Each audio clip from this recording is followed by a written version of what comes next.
we think of that anger about being let down, or we think about being hurt, we don't want to feel that. If you think about like just the human, we're not trying to be upset. We're not trying to feel bad. Right. Able to allow yourself to feel is a start to that regulation process.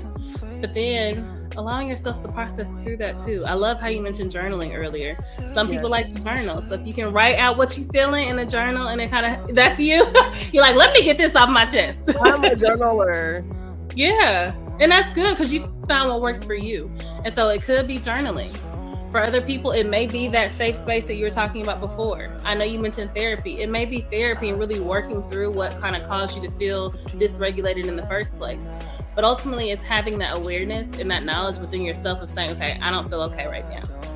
How can I manage and get through this storm? Or how can I manage to get through this wave in order to function whatever I'm doing in that moment? I love that you found like that space and that outlet for you to be able to think through some of life's hard days and to think through some of the things that, you may be experiencing. Like you said, it's a space that that you feel that release. If you discard of it afterwards, or if you close your journal and put it somewhere safe, you're able to get it out.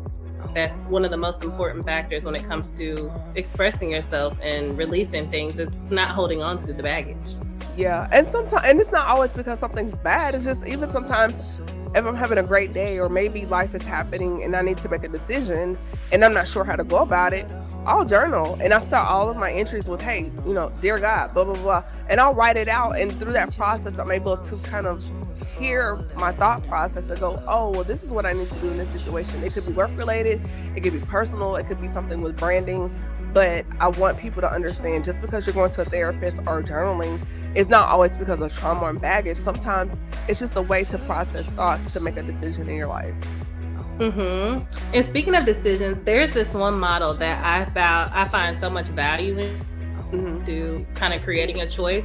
Because when we think about things that we kind of get stuck, or like if we're making the right choice or the right decision, sometimes because we're toiling like, or this tool or this model that I enjoy using it's called the cost benefit analysis.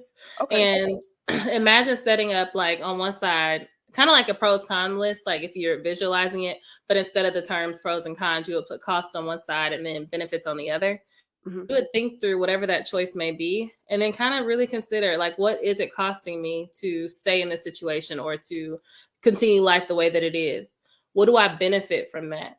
And then really being able to kind of be honest, which is something that I think can be tough depending on the situation, but to be honest and to really think about what that situation may be costing you and what it can also be very helpful in knowing what decision you actually want to make or where God is leading you when it does come to your next choice or your next decision that you're about to take on.